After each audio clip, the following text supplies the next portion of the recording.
Imagine being born into a world with no hospitals, no antibiotics, no formula, no safe water, and no guarantee that the sun would rise on a season kind to you. Now imagine that despite all of this, humans survived. The question almost nobody asks is how? How did a species with such fragile, helpless infants manage to keep enough of them alive long enough to grow up, have children of their own, and pass the chain forward unbroken for hundreds of thousands of years? The truth is stranger and more human than you'd expect. Start with the baby itself. Human infants are, biologically speaking, almost absurdly unprepared for the world. A newborn foal can stand within minutes. A newborn human can't even hold up its own head. Anthropologists have a name for this strange vulnerability. They call human babies secondary altricial, meaning we're born earlier in our development than most other mammals, almost as if evolution ran out of time. And in a sense, it did. As human brains grew larger over millions of years, birth became more dangerous. The solution nature settled on was to push babies out earlier before their skulls grew too large to pass through the birth canal. The trade-off was steep. Human infants arrive helpless, and they stay helpless for years. So the real question isn't just how ancient humans protected their children, it's how they solved a problem that no other primate faced in quite the same way, raising a creature that couldn't do anything for itself in a world offering no mercy for weakness. The first answer lies in something so basic it's easy to overlook. They never did it alone. For most of human history, child rearing wasn't a private task handled behind closed doors. It was communal. Anthropologists studying surviving hunter-gatherer societies like the Hadza of Tanzania or the Aka of Central Africa noticed something remarkable. Babies were passed from person to person constantly. Mothers, yes, but also grandmothers, older siblings, aunts, even unrelated members of the group. Researchers call this pattern cooperative breeding, and it may be one of the most important survival strategies our species ever developed. A human mother, unlike a chimpanzee mother, was never expected to raise a child by herself. She had backup, constant, overlapping, redundant backup. This wasn't sentiment, it was insurance. If a mother died in childbirth, fell ill, or simply needed to forage for hours, someone else was there to keep the infant warm, fed, and safe. In a world where any single point of failure could mean death, ancient human group built redundancy into parenting itself, and that leads to a discovery that quietly overturned decades of assumptions. Grandmothers may have been one of evolution's secret weapons. For a long time, scientists were puzzled by menopause. Why would natural selection allow women to live for decades after they could no longer reproduce? In most animals, that simply doesn't happen. But researchers studying long-lived human populations propose something called the grandmother hypothesis. Older women, freed from the demands of having more children of their own, could instead pour their energy into helping raise their grandchildren, gathering food, offering childcare, passing down knowledge. Groups with living active grandmothers appear to have had better child survival rates. In other words, a woman's usefulness to her family's survival didn't end when her fertility did. It transformed, but cooperation could only go so far against the raw dangers of ancient life. Disease, starvation, and accidents were constant threats, and ancient parents developed remarkably specific responses to each one. Take feeding. Before infant formula, before pasteurized milk, before any understanding of nutrition as we know it, keeping a baby fed was a matter of life and death within days, not years. Breastfeeding wasn't just biologically necessary, it was often extended far longer than modern parents might expect, sometimes for 3 or 4 years, partly because breast milk offered antibodies that no other food source could replicate. And when a mother couldn't nurse due to death, illness, or insufficient milk, ancient communities turned to something we rarely think about today: wet nurses. Archaeological and historical evidence from cultures as varied as ancient Egypt, Rome, and beyond shows that other lactating women would step in to feed a child that wasn't biologically theirs. The child's survival didn't depend on a single body, it depended on the group's collective resources. Then there was the danger that never announced itself: illness. Ancient parents didn't understand germs, but they understood patterns. They noticed which foods seemed to cause sickness, which water sources caused fever, which environments bred disease. Across many ancient societies, mothers instinctively avoided giving infants unclean water, preferring milk instead, not because they understood bacteria, but because experience had taught them, generation after generation, what worked and what killed. And when illness came anyway, as it inevitably did, ancient humans didn't face it with nothing. They had an accumulated pharmacy of plant knowledge, passed down orally for generations: certain barks for fever, certain leaves for wounds, certain roots believed to calm a restless stomach. Much of it was guesswork wrapped in ritual, but some of it remarkably worked, refined by trial and error across thousands of years of desperate necessity. Yet knowledge and cooperation still couldn't erase the odds, and this is the part of the story that's hardest to sit with. For most of human history, child mortality was staggering. Estimates suggest that in many ancient and pre-modern societies, close to half of all children died before reaching adulthood. This wasn't a sign of neglect. It was the brutal backdrop against which every strategy we've just described had to operate. So how did ancient parents endure this? Psychologically,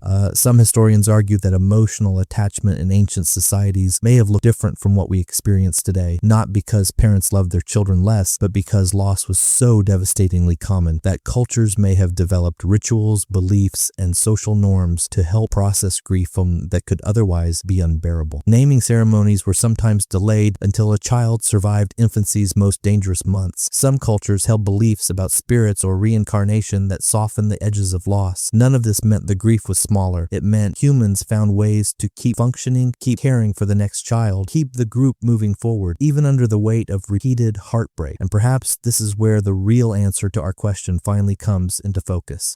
Ancient humans didn't keep their children alive through any single invention or breakthrough. There was no secret technique, no ancient trick lost to time. They did it through an entire system, stitched together from cooperation, flexibility, accumulated knowledge, and sheer emotional endurance. A village of caregivers instead of one exhausted parent, a grandmother's decades of experience, a wet nurse stepping in without hesitation, a community's collective memory of which plants healed and which water killed. It's tempting to imagine our ancestors as helpless against a hostile world, but the truth is almost the opposite. They built, without ever writing it down, one of the most resilient support systems our species has ever known. One so effective that it's the very reason you exist to hear the story at all. Every person alive today descends from an unbroken chain of children who somehow made it, fed by someone else's milk when their own mother couldn't provide it, kept warm by an aunt's arms, taught which berries to avoid by a grandmother who had already buried children of her own, and chose to keep teaching anyway. That's not just ancient history. That's the quiet, invisible foundation beneath every family that has ever existed since. If this made you see childhood and survival itself a little differently, consider subscribing. There's a lot more hidden history where this came from.